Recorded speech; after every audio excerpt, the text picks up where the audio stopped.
দেখো গাছে ছোট ছোট বেগুন হয়ে সাদা বেগুন। এই দেখো আমি ভ্যারাইটি রকমের ফুল তুলেছি, আর থালাটাও খুব কালারফুল লাগছে দেখতে। লঙ্কাও তুলেছি, সাথে ফুল, নীলকণ্ঠ ফুল, সব রকম ফুল তুলেছি। তোমরা দেখতেই পাচ্ছ থালাটা মানে খুব সুন্দর লাগছে দেখতে। আর উপরে তো ক্যামেরার জন্য হয়তো তোমরা দেখতে পাচ্ছ না, উপরে করলা ধরেছে। মা আমাকে বলেছিল, তা আমি বলেছিলাম পরে পেরে নিয়ে যাবে, তাই দেখি করলাগুলো পারা যায় নাকি। দেখো বন্ধু, তোমাদেরকে একটা জিনিস দেখায় যে আমি এদেরকে দেখে এত হ্যাপি হয়েছি কি বলবো।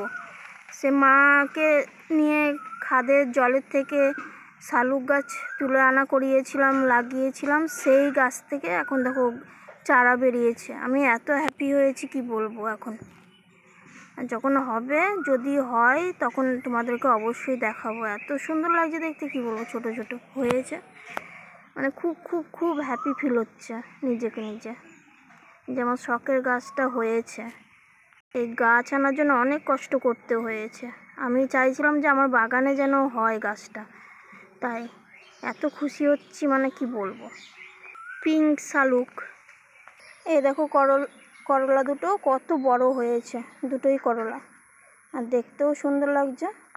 আমার বাগানের ফুল সবজি সব নিয়ে যাচ্ছি ঘরে। কাঁচা লঙ্কা, করলা যখন মানে ভাতে, গরম ভাতে সিদ্ধ দিয়ে খাওয়া হবে না, অসাধারণ খেতে লাগবে। আর টাটকা সবজি মানেই তো অসাধারণ খেতে, খুব ভালো লাগে।